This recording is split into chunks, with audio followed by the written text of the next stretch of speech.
नमस्कार दोस्तों, स्वागत करता हूं आपका अपने ही चैनल में। और आज 8 सितंबर को क्या होने वाला कर्नाटक हाईकोर्ट में और सेंट्रल गवर्नमेंट क्या जवाब देगी। आप लोग के मन में बहुत सारे सवाल होंगे, क्या ड्रीम 11 वापस आ सकता है। इसके बारे में आपको कंफर्म बता दूंगा कि हाँ, ड्रीम 11 आ रहा है या नहीं आ रहा, क्योंकि सरकार के बयानों में ही आपको सारे के सारे संकेत छुपे हुए मिल जाएंगे, जैसे कि साफ साफ पता चलता है कि फैंटेसी फिर से बैक करने वाली है। लेकिन उसके लिए कुछ कानूनी कार्रवाई भी होनी है। और वहीं बात कर लें तो A23 आपको पिछले यहाँ पे एक सप्ताह पहले ही मैंने आपको बातें बताया था। 30 अगस्त को बात करेंगे A23 गेमिंग के द्वारा, जो कि यहाँ पे A23 के पेरेंट हेड डिजिटल वर्क्स यहाँ पे कर्नाटक हाईकोर्ट में इन्होंने ऑनलाइन गेमिंग को लेकर के चैलेंज किया, जिसमें 396 पेज का एक पिटीशन फाइल किया गया। उसके बाद जो भी कुछ यहाँ पे चीजें रखी गई, फंडामेंटल को किस प्रकार से नुकसान पहुंचाया गया है और स्टेट गवर्नमेंट को न मान करके सेंट्रल गवर्नमेंट ने किस प्रकार से इस लॉ को पास कर दिया गया, उसके खिलाफ यहाँ पे कर्नाटक हाईकोर्ट में A23 गेमिंग ने पिटीशन फाइल किया था, जिसका जवाब मांगा गया था सेंट्रल गवर्नमेंट से कर्नाटक हाईकोर्ट द्वारा।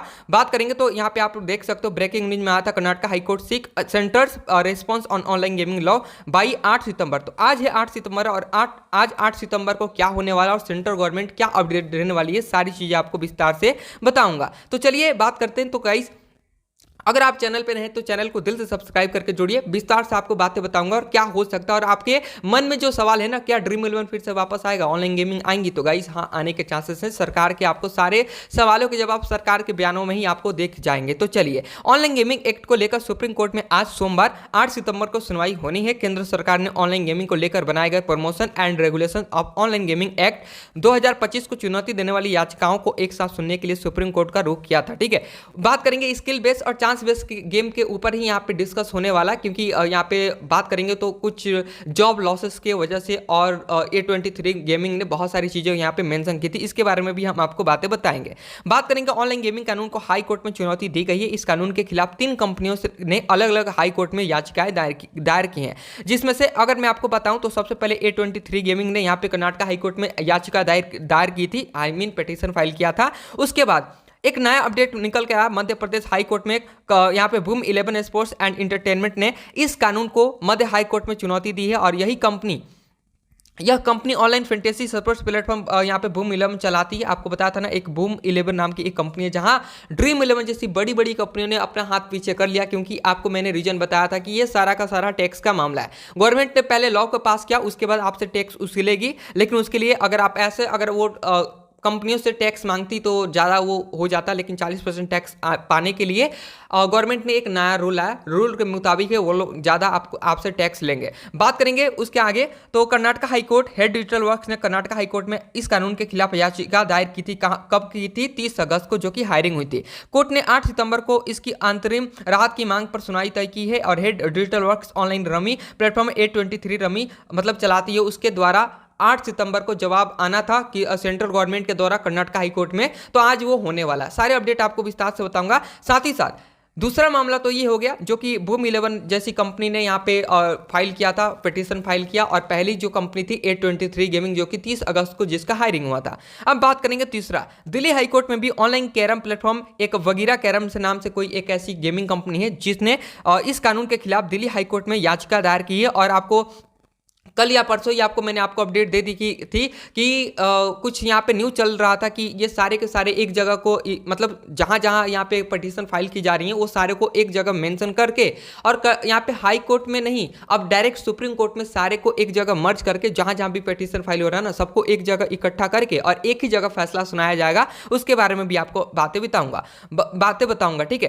कर्नाटक हाईकोर्ट ने केंद्र सरकार से जवाब मांगा। इससे पहले 30 अगस्त को सुनवाई, जो कि मैंने आपको बातें बताई थी, A23 की याचिका पर केंद्र सरकार ने जवाब मांगा था। इस याचिका में भारत ऑनलाइन मनी गेमिंग पर पूरी तरह बैन लगाने वाले नए कानून को चुनौती दी गई थी। याचिकाकर्ताओं ने कहा था कि यह कानून अचानक हजारों लोगों की रोजी रोटी छीन लेगा और इंडस्ट्री को रातों रात बंद कर देगा। एकदम बिल्कुल सही कहा। इससे 10 लाख लोगों की जॉब्स, 10 लाख कम नहीं होते, क्योंकि सरकार, हमारी देश की जो गवर्नमेंट है, रोजगार नहीं दे रही है। हर सेक्टर में आपको जॉब लॉसेस देखने को मिलेंगे। तो अगर सारे लोग बेरोजगार होंगे तो हमारे देश पर आर्थिक स्थिति पे बहुत ही ज्यादा खतरा मंडराता हुआ आपको दिखाई देगा। अगर इंडस्ट्री अचानक बंद हुई तो क्या गंभीर असर हो सकता है, कि मामले की सुनवाई करते हुए जस्टिस बीएम श्याम प्रसाद ने केंद्र सरकार को नोटिस जारी किया और याचिकाकर्ताओं को अंतरिम राहत की मांग पर अपने पॉइंट्स पेश करने की अनुमति दी थी।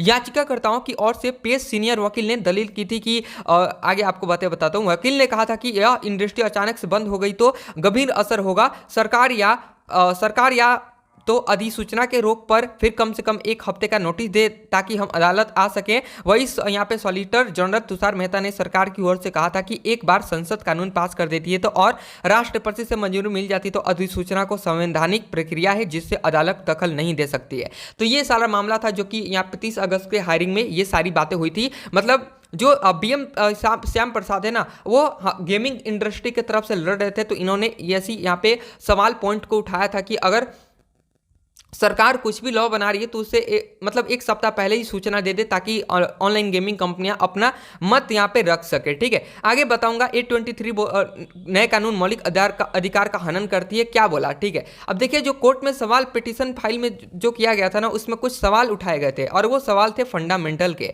लिखा गया था कि 823 की parent company head digital works का कहना यह है कि कानून उन गेम्स को भी बैन करता है जो स्किल बेस्ड गेम है जैसे रमी और पोकर। भारत में पिछले जैसे कि स्किल बेस्ड गेम में क्रिकेट वगैरह भी आ जाता है, ड्रीम 11 जैसे साइट, और यहाँ पे रमी पोकर जो कि स्किल बेस्ड के श्रेणी में आते हैं। गेम ऑफ चांस अलग होता है, मैंने आपको हर एक वीडियो में बातें बताया है।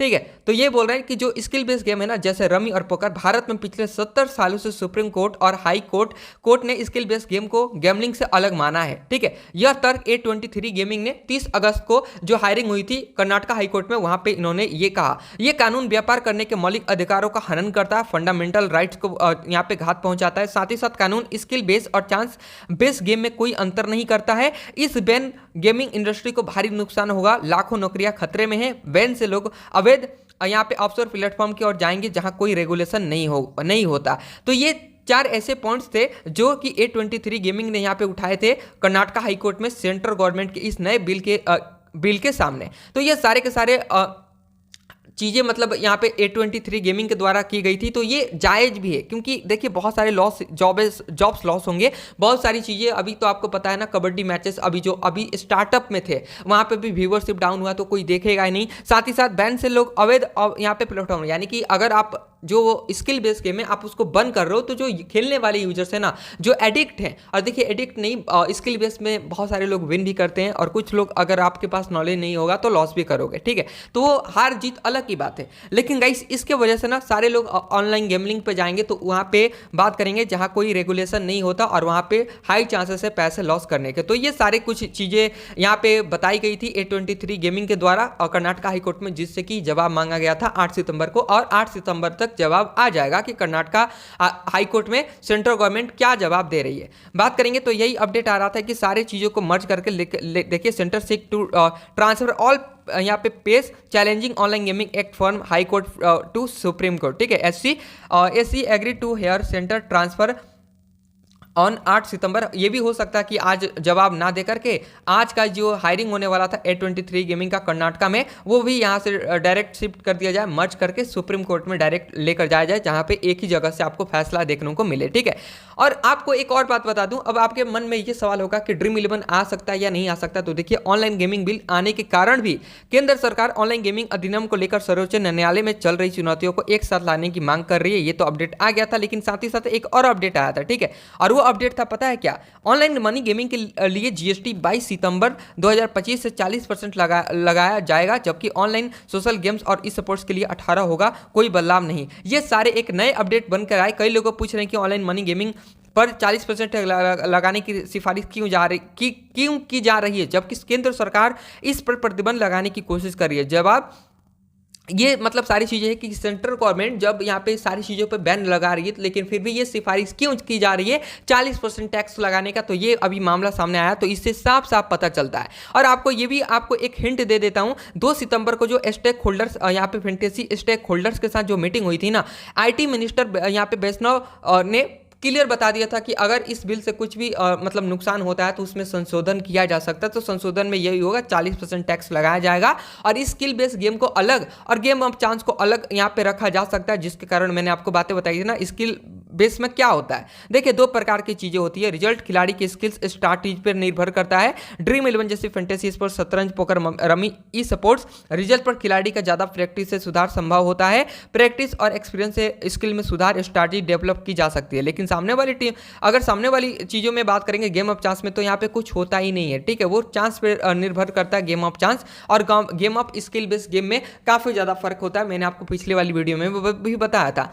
अब आने वाले अपडेट क्या हो सकते हैं, वो सारे अपडेट आपको विस्तार से बताऊंगा। तो अगर चैनल पे नए हैं तो चैनल को दिल से सब्सक्राइब करके जुड़े। यही चीजें बन के सामने आ रही है। कर्नाटक उच्च न्यायालय ने नए ऑनलाइन गेमिंग अधिनियम को चुनौती देने वाली हेड डिजिटल वर्क की रिट याचिका पर सुनवाई गुरुवार तक की टाल दी है। और हाँ, एक और आपको बातें बता दूं, गुरुवार तक इसका मतलब 8 सितंबर जो डेट आया था ना, अभी जस्ट मैं अभी वीडियो शूट कर रहा हूं, तो अभी एक नया अपडेट आ रहा है कि गुरुवार तक इसको टाल दिया गया, जो कि 8 सितंबर को यहाँ पे फैसला किया जाए, मतलब जवाब आने वाला था ना, वो गुरुवार तक आ जाएगा। ठीक है, बीएम प्रसाद के समक्ष मामले का उल्लेख करते हुए केंद्र सरकार सर्वोच्च न्यायालय में स्थानांतरण याचिका दायर की है और इसलिए मामले की सुनवाई आज के लिए स्थगित की जा सकती है, क्योंकि यह सर्वोच्च न्यायालय की कार्रवाई के परिणाम के अधीन होगा। तो ये भी हो सकता है कि आज यहाँ पे इसको हायरिंग ना हो और इस यहाँ पे कर्नाटक हाई कोर्ट से डायरेक्ट सुप्रीम यहाँ पे कोर्ट में चला जाए ये पूरा का पूरा पिटीशन, और वहाँ पे आपको